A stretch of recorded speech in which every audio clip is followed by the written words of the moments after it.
नमस्कार। आज के व्याख्यान में हम गोविंद गिरी और उनके भगत आंदोलन के बारे में पढ़ने जा रहे हैं। बीए भाग द्वितीय के राजस्थान के इतिहास से संबंधित यह एक अध्याय है। पिछले कुछ व्याख्यानों में हम राजस्थान में राजनीतिक जागृति के उदय के कारणों का अध्ययन कर रहे थे। उसमें हमने पृष्ठभूमि के रूप में आदिवासी और किसान आंदोलनों की बात की थी।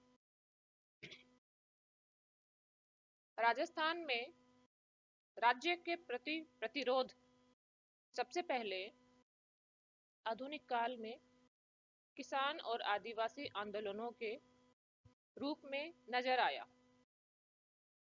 उनमें आदिवासी आंदोलन अपने उदय की दृष्टि से किसान आंदोलनों से थोड़े से प्राचीन है, यानी कालक्रम की दृष्टि से किसान आंदोलन से थोड़े से पहले आते हैं।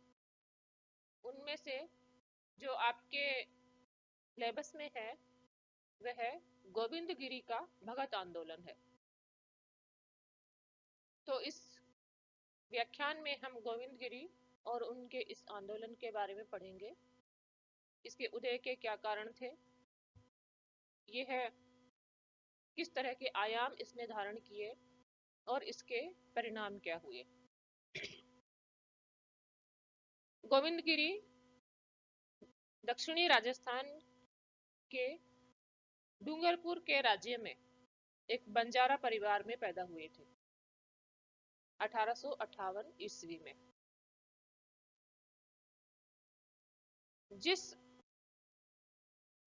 आदिवासी जनजाति को आंदोलित करने का श्रेय गोविंद गिरी को जाता है वह भील जनजाति थी। और एक लाइन में अगर कहें तो इन्होंने इस जनजाति को जागृत करने का कार्य अपने द्वारा बनाए गए संगठन संप सभा के माध्यम से किया, जिसकी स्थापना उन्होंने 1883 ईस्वी में की थी। व्याख्यान में हम बहुत अधिक आगे बढ़े इससे पहले हमें ये ध्यान में रखना चाहिए कि गोविंद गिरी से संबंधित जो भगत आंदोलन है उसकी अनेक तिथियों में विरोधाभास मिलते हैं, तो इसे हमें ध्यान में रखना चाहिए। संप सभा की स्थापना उन्होंने 1883 में की। संप का मतलब होता है संतुष्टि या प्रेम या सौहार्द, यानी इस आंदोलन के संदर्भ में संप का मतलब हम ये समझ सकते हैं कि भील जो आदिवासी जनजाति है वह अपने वह एक बड़ी कम्युनिटी के रूप में संगठित हो और जिस राज्य में जहां पर वो निवास करते हैं उन्हें एक पहचान वाला स्थान मिले। ये जो भील थे जिनको जागृत करने और जिनमें सुधार करने का कार्य संप सभा ने किया, मेवाड़, डूंगरपुर, ईडर, गुजरात, विजयनगर, मालवा यानी दक्षिणी राजस्थान और उससे लगते हुए मालवा और गुजरात के क्षेत्रों में निवास करते थे। अब ये सवाल उठता है कि भील जनजाति को ही जागृत करने का उद्देश्य इस आंदोलन का उद्देश्य क्यों बना, और उसका स्वाभाविक रूप से समझ में आने वाला जवाब यह है कि भील ही राजस्थान की, खासतौर से दक्षिणी राजस्थान की सबसे बड़ी जनजाति थी। माना जाता है कि जनजातियों का विनाश करके ही मेवाड़ राज्य की स्थापना हुई थी, इसीलिए उसे मेद पाठ जो कि बाद में मेवाड़ बना, कहा जाता था। ये भील राजस्थान में मेवाड़, डूंगरपुर, बांसवाड़ा, सिरोही के क्षेत्रों में फैले हुए थे और इस क्षेत्र को स्थानीय रूप से भौमट कहा जाता था। जैसा कि हमने बात की, कुछ इनका प्रसार गुजरात और मालवा के क्षेत्रों में भी था। ये एक ऐसी जनजाति थी जिसमें युद्धत्व के गुण थे, शौर्य के गुण थे। इसीलिए जनजातियों का उन्मूलन करने के पश्चात अस्तित्व में आए मेवाड़ राज्य में भील जनजाति को उनके यौद्धिक गुणों के कारण महत्वपूर्ण स्थान दिया गया था। मेवाड़ के राज्य का जो राज चिन्ह था, उसमें एक राजपूत के साथ एक भील धनुर्धर का चित्र भी अंकित किया गया था। और मेवाड़ के राजवंश के इतिहास में यह परंपरा थी कि नए राजा के राज्यारोहण के समय बहुत ही महत्वपूर्ण रिचुअल के रूप में भील नेता भागीदारी निभाते थे। इस तरह से इनका एक गौरवमय स्थान मेवाड़ के इतिहास में रहा था। दूसरा महत्वपूर्ण बिंदु जो इंगित करने लायक है, वह यह है कि जनजातियां मुख्य धारा से भिन्न होती हैं, जंगलों और पहाड़ों में निवास करती हैं, वहीं से एकत्रित पदार्थों पर इनका जीवन यापन चलता है। खेती इनका गौण पेशा होता है। इनके आदिवासी बहुल गांव होते हैं जिन्हें पाल कहा जाता है। उनके नेता होते हैं जिन्हें गमेती या पटेल कहा जाता है। जहां पर आदिवासी बहुल क्षेत्र होते थे, वहां पर राज्य के द्वारा अधिक हस्तक्षेप नहीं किया जाता था, क्योंकि उससे इन जनजातियों के विद्रोही होने की संभावना बनी रहती थी और विद्रोह करके ये राज्य के लिए बड़ी समस्या पैदा कर सकते थे। इसलिए ऐतिहासिक तौर पर दक्षिणी राजस्थान में रहने वाले राजपूत दक्षिणी राजस्थान में रहने वाले भील एक स्वायत्त जीवन का उपभोग शताब्दियों से करते आ रहे थे। अब इनके विद्रोह की तरफ बढ़ने के कारण इनकी इस प्रवृत्ति में ही छुपे हुए हैं। आप जानते हैं कि तथाकथित रूप से आदिवासियों का उन्मूलन करके मेवाड़ राज्य की स्थापना हुई और आधुनिक काल में मेवाड़ राज्य स्वयं ब्रिटिश ईस्ट इंडिया कंपनी के आधिपत्य में चला गया। ब्रिटिश ईस्ट इंडिया कंपनी के राजपूत राज्यों या यूं कहें कि मेवाड़ के राज्य के साथ एक विकासात्मक तौर पर संबंध आगे बढ़े और देसी रियासतें भी ब्रिटिश राज्य में, ब्रिटिश भारत में एकीकरण की तरफ बढ़ने लगी। पहले ये एकीकरण सामाजिक सांस्कृतिक तौर पर हुआ, जिसके फलस्वरूप अनेक सुधारवादी कदम ब्रिटिश ईस्ट इंडिया कंपनी के द्वारा इस अप्रोच के तहत उठाए गए कि भारतीय समाज अल्प विकसित है, सामंती बंधनों से युक्त है, व्यक्तिगत स्वतंत्रता यहाँ पर नहीं है, यहाँ के धर्म और समाज में अनेक बुराइयां हैं जिनका उन्मूलन करना यहाँ के प्रशासकों के तौर पर अंग्रेजों का दायित्व है। इसलिए कुछ सुधार ऐसे भी किए गए जो कि भीलों या आदिवासियों से संबंधित थे, जैसे कि भीलों में प्रचलित डाकन प्रथा को गैर कानूनी घोषित किया गया। मेवाड़ के राज्य के द्वारा 1850 के दशक के बाद। इसी तरह से जनगणना प्रारंभ हुई। इन अग्रगामी और सुधारवादी कार्यों को भीलों के द्वारा सही परिप्रेक्ष्य में नहीं देखा गया, क्योंकि डाकन प्रथा के उन्मूलन को वे आधुनिक दृष्टिकोण से नहीं देख सकते थे, क्योंकि अंधविश्वासों से ग्रस्त ये जनजाति थी। उसी प्रकार जनगणना जैसे और दूसरे प्रगतिवादी कार्यों को भी ये सही दृष्टिकोण से नहीं देख सके, क्योंकि कुछ अफवाहों ने इन्हें इन कार्यों के प्रति सशंकित बना दिया।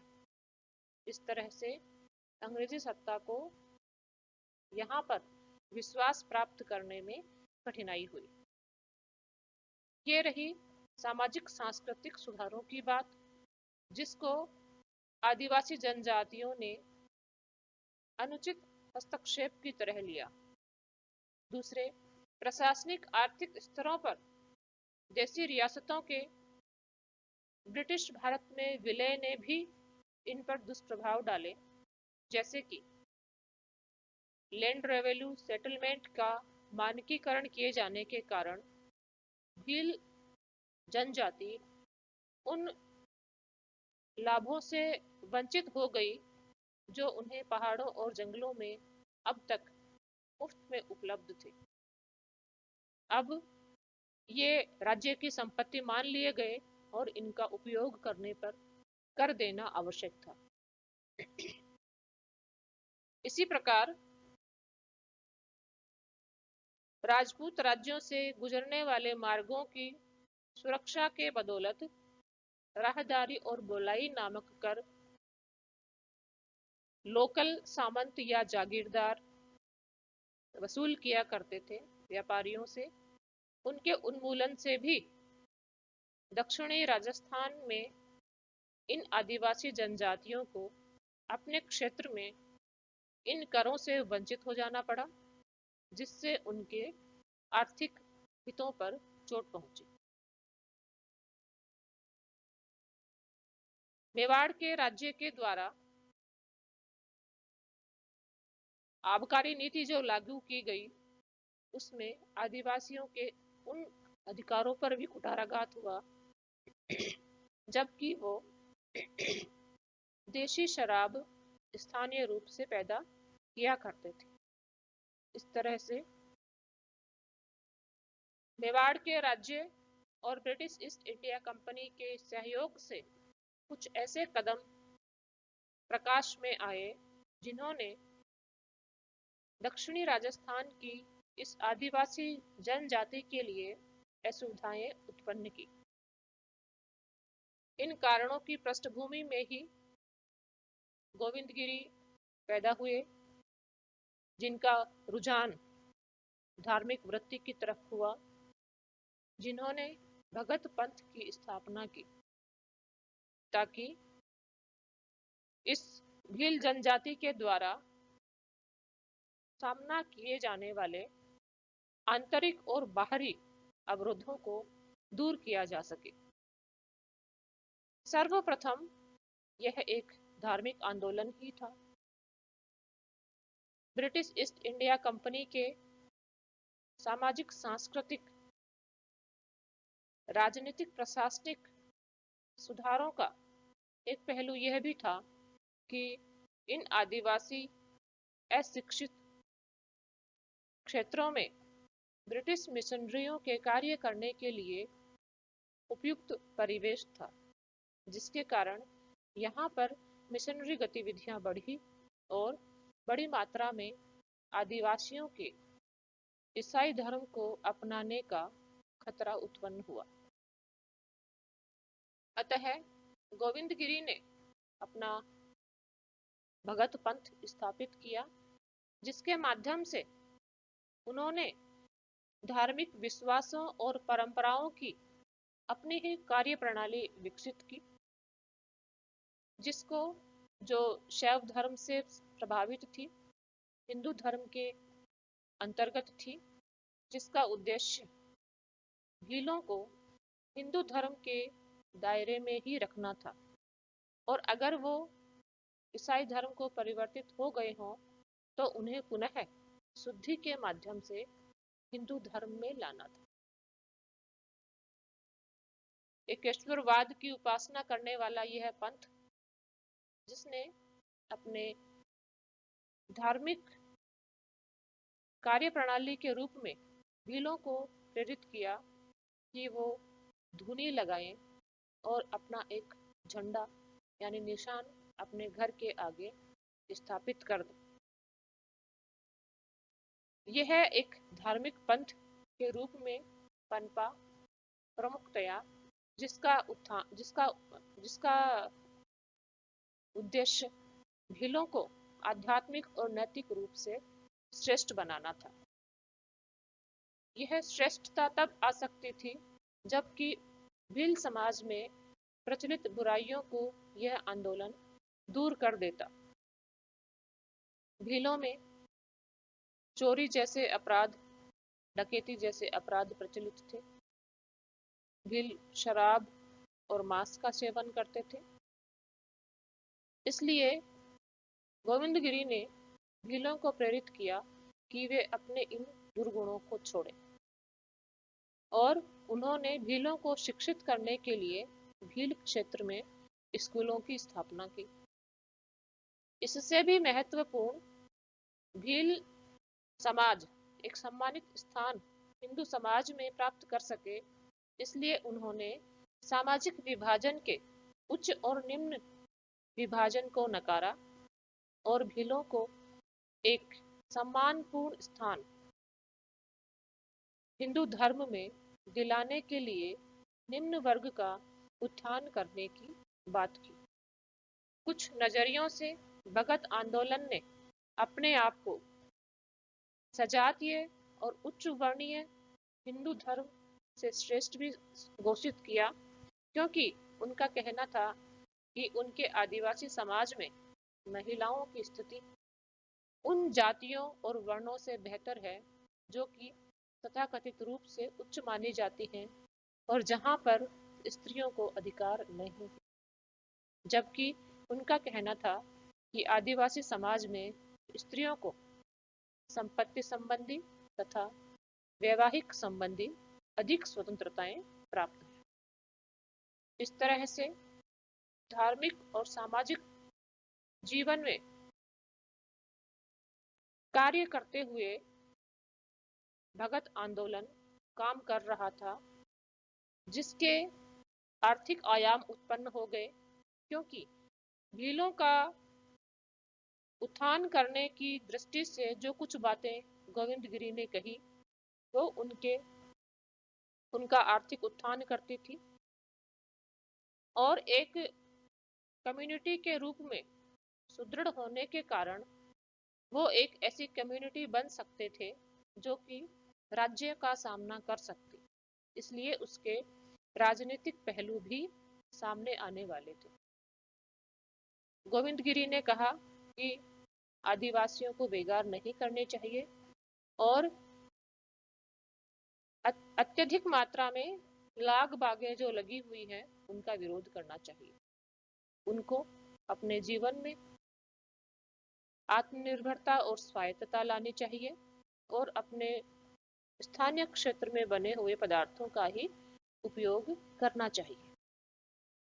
ये बातें भीलों को आर्थिक दृष्टि से तो मजबूत बनाती थी, लेकिन इनमें राज्य के प्रति प्रतिरोध भी छुपा हुआ था।